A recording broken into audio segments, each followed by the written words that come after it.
the 5 miles away I've come. But yeah, up there beyond those trees is Tudhoe, where I came down, and I started this walk along that wall just there, and I went right the way along to see if I could make it, and I got to the road bridge, climbed up, crossed over and came down the other side and started coming back here to go back.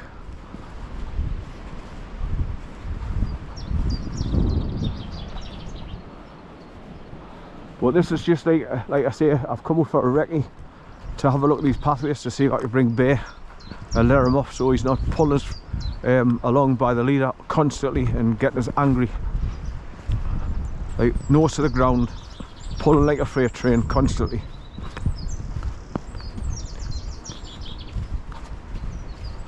Right, so this battery's still going, and I've been out coming up to 2 hours now, probably. So the next person I see, I'll ask the time again.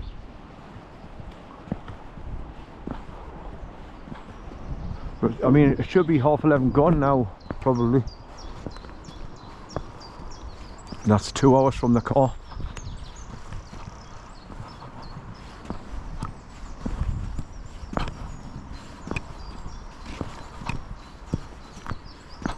Right, so I'm getting used to having my camera recording on my cap peak now, so I'm not turning my head quickly left to right or up and down.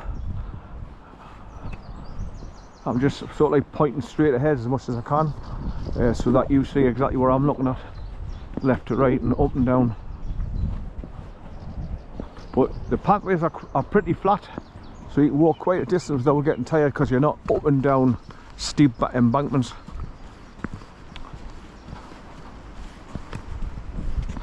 But I'd like to do that pathway again where you park in Tudhoe village and come down an embankment. You come down through those trees and then you start walking along that side.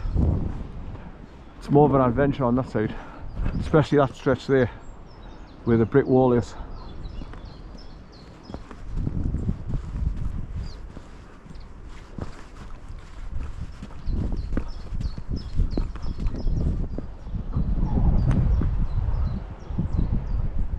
So if you look right at the top of the rape field there, you can see the traffic on the embankment coming down. So that's where the main road goes up to meet the A690 coming along from Neville's Cross heading towards Crook. If you keep going that way, you go towards Crook. And if you want to go further on to take that left turn to go to Hamsterley Forest, you go that way as well. Hamsterley Forest. So that'll give you an idea of where I am to come and do this video. So just as a reminder, when you're recording at 1080p with these 2500 milliampere hours, they're called Creed Breast, they're green colour. You get 2 hours with a fully charged battery because I'm only recording at 1080p resolution.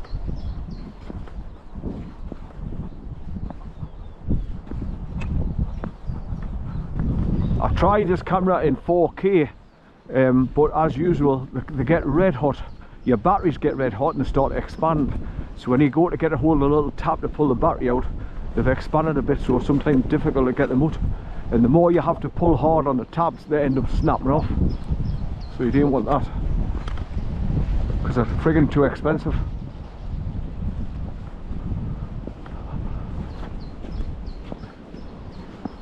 Right, I've just got a few droplets of you know what.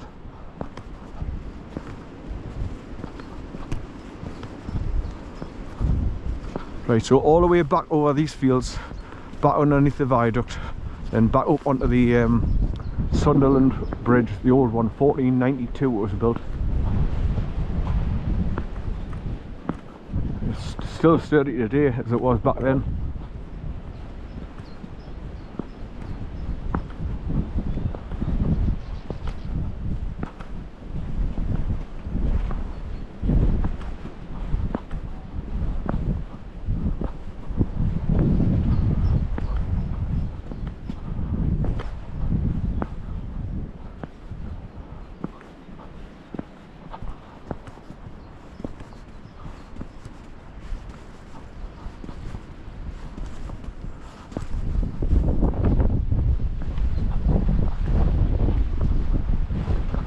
Right, so obviously you're going to see the river from a different direction now, so if I didn't see anything coming this way, I'll pick it up going back, and I should be due to change out my battery very, very soon.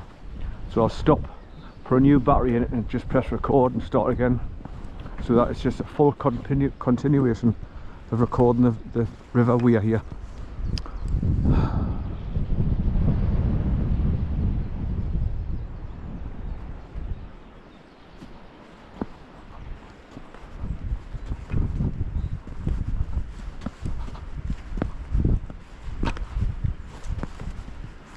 Right.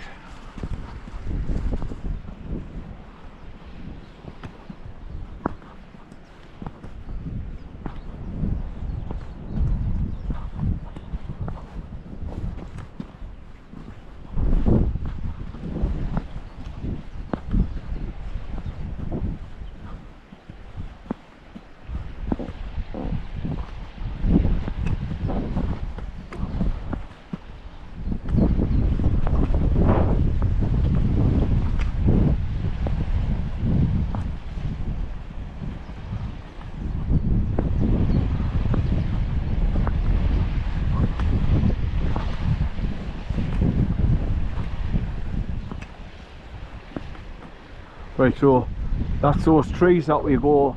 You come down from Turho, you walk along up the bank, across the top, and then drop back down, and it brings you down that corner where those wooden railings are, and that's where I was on that side, and then that's when I walked along. You cross over a bit of a steel bridge to get across another inlet, and then you start walking along the path there. It's starting to come back to us now when I'm looking over there where I used to get up to. Right, so let's get back over this footbridge.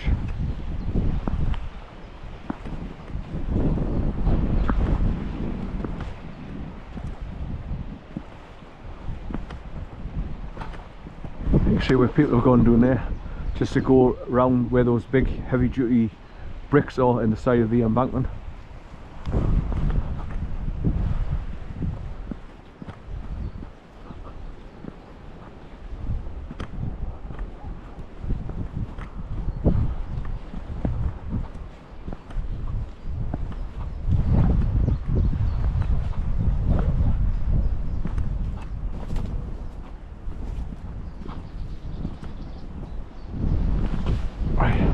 These heavy duty sturdy bridges built to last.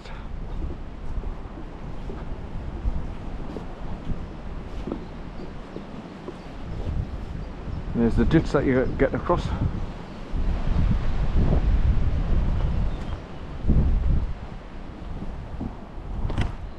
Oh, yeah, away. Right.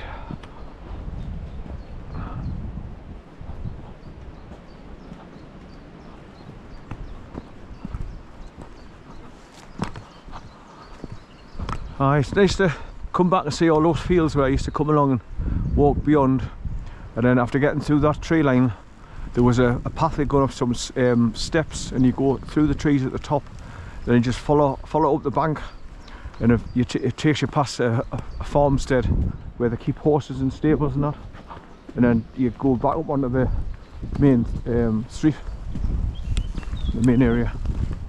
Oh, starting to get droplets of you know what. So it's time to turn tail and start heading back. But at least I'm in the tree line at the moment, so it might pass over the shower.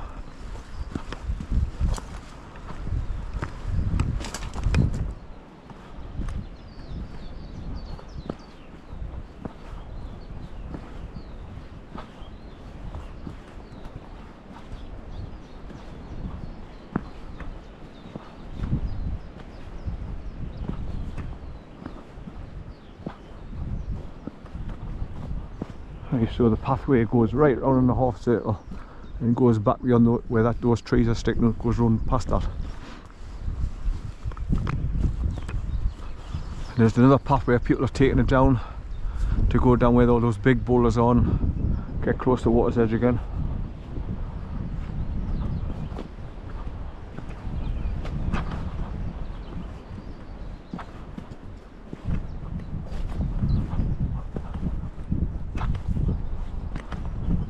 So this area here just must get flooded over with water as well when the river's overflown after heavy rains.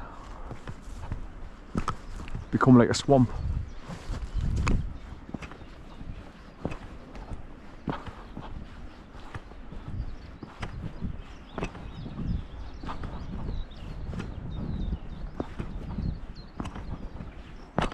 Right, so by the time I get back to the car, I'll be knackered, right, so I'll have done enough walking for today. But it was just nice to get back here and refresh my memory of what it's like walking along the river here.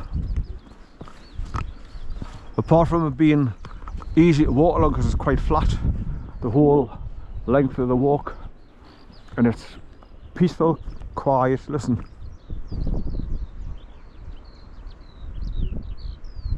The only thing I've got at the minute is a skylark above us.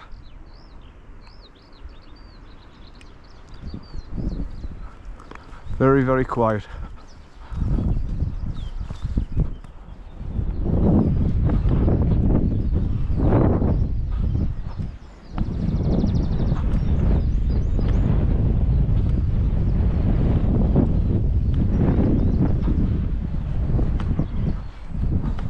So you see these other pathways that people have taken through the crashed areas to go close to the water's edge again.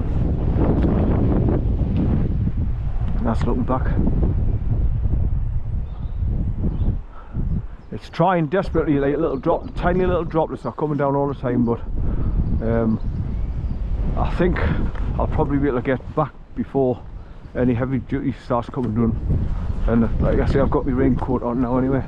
But yeah, there was wooden handrails there. That's where I come down. When you get to the foresight, it was just like I mean, thick 4 to 6 inches of mud and water, and you had to go uphill, up the bank in it, then across the top in mud again, and then you had to come down that side, and once again slippy, muddy, and you had to try and get off the side of the track as much as you could and find the driest points to get down safely without slipping down on your ass. It's a nightmare.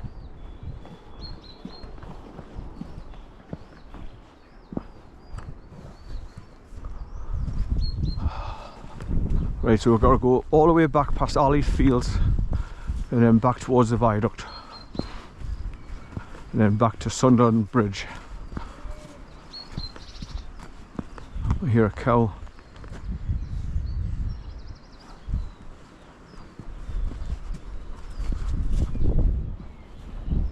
I think you had to go up the bank because there's no pathway that you can get along that tree section at the bottom, because it's all like overgrown and brambles and this, that and that. So you had to go up the embankment from those wooden railings and get to a pathway along the top, walk across the top and then come back down the other side back into the tree line.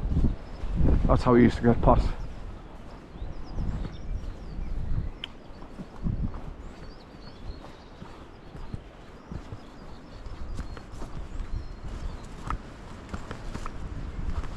See, once again, the beauty of these pathways is you can see quite a distance ahead of you, so if there's somebody coming along with you with a dog off the leader, I can quickly call him back and put him on his lead until we get past, so he doesn't follow the dog and want to play.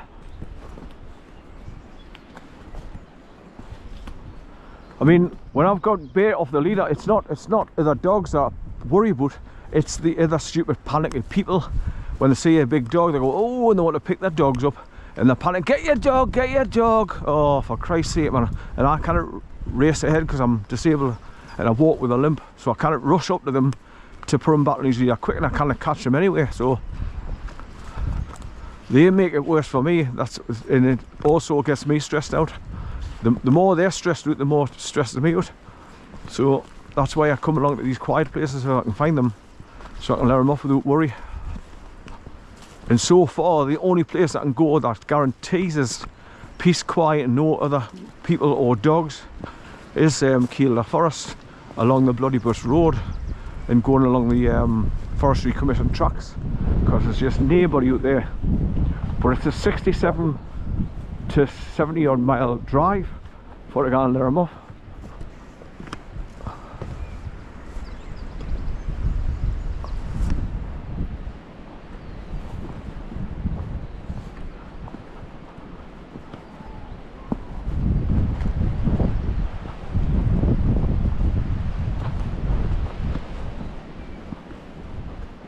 Well, I wonder if I'm still recording because it hasn't beeped and gone off. So, and I'm sure I did press record and then before I put it on me head, me cap. Because that'll be clever if I get all the way home and I forgot to press record before I put my cap on.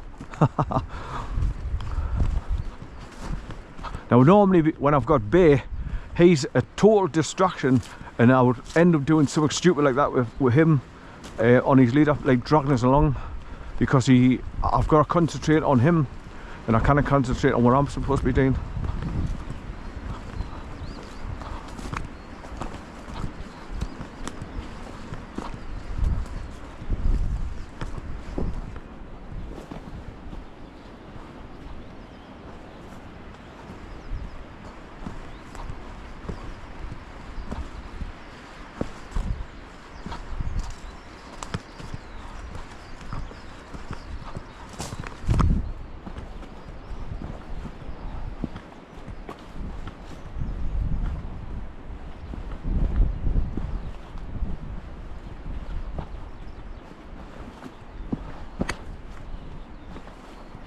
I mean, even if I'm not recording, it doesn't matter because, I mean, I'm just come to do a recce really to see if I can come along here with the dog. So, looking to see what you're passing, what the pathways are like, dryish or full of mud, pastures, and so far so good. All the pathways have been all dry so far. Even when I came underneath the railway viaduct, it was all dry.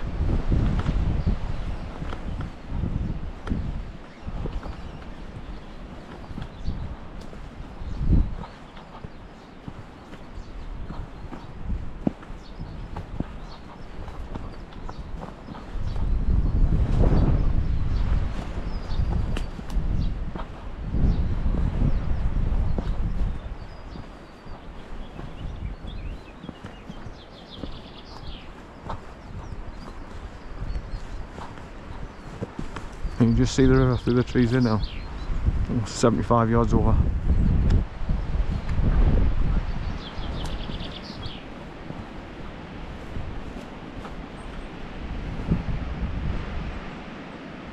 So it looks like people have gone down there and they've gone right along down there, so they're close to the water still.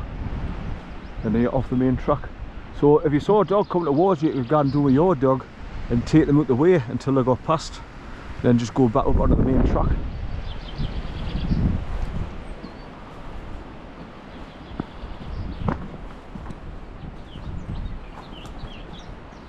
Right, so I'll have to put my boots when I take them off in a carrier bag and drive down to the marketplace to cut through and put these boots in to get me my eyelet pressed back into position.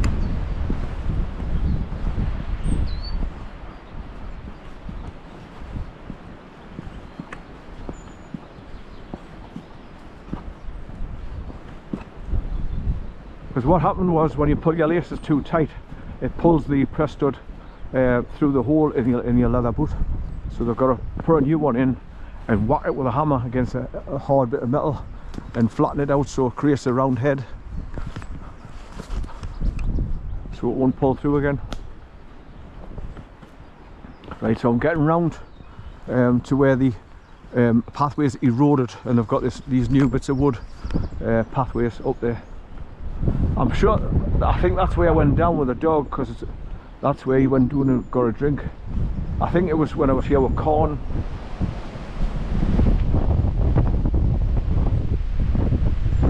It was all soft when I walked down there.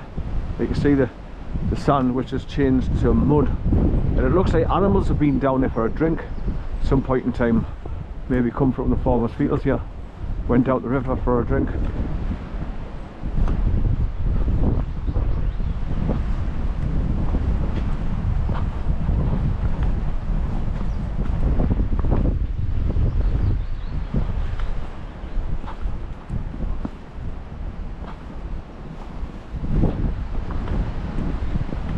There's a fisherman in the river there now fishing.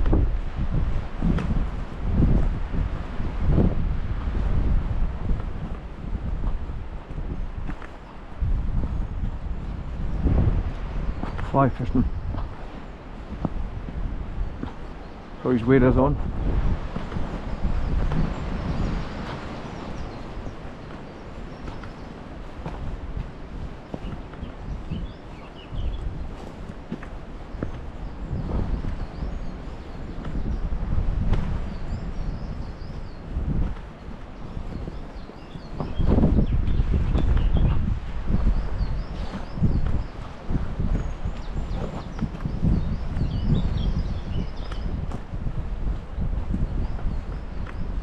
Sunday afternoon hobby, come fishing, fly fishing.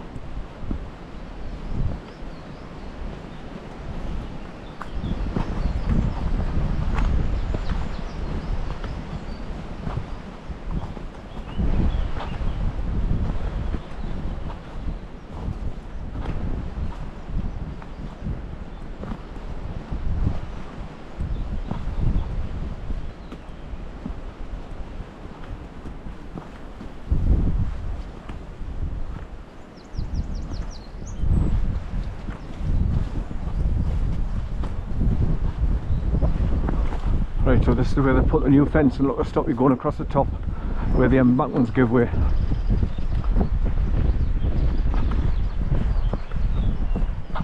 So you drop down the stairs on the left hand side and go past it.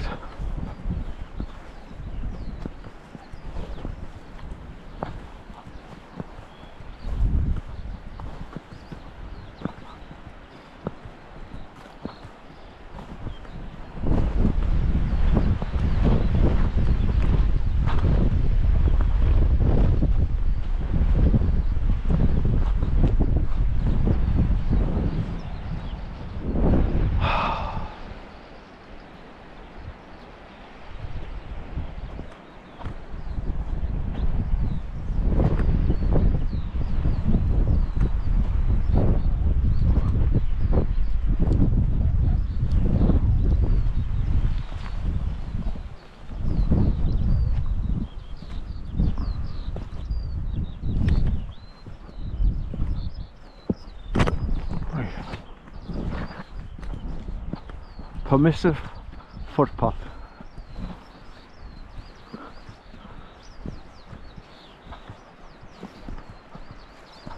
Because obviously the pathway used to be up the top there, but it's dangerous to go on there now because the whole lot's just collapsing.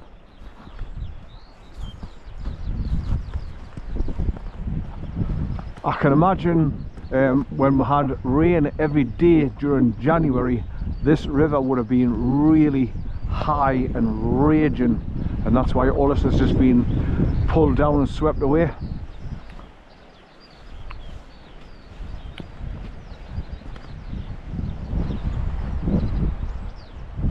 There's a fishing guy there. Right.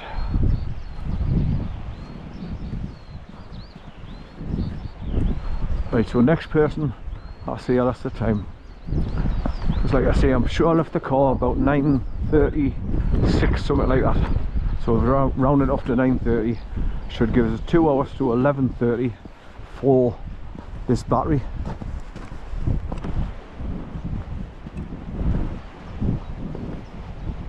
I'm a bit concerned that it hasn't beeped and got off yet, because I'm over 2 hours, so I'm just wondering whether to take my cap off, press stop, and then put a new battery in, press record again from here. So at least I've got some sort of footage for the day's journey. But there's our fisherman standing in the middle of the daily fly fishing, look.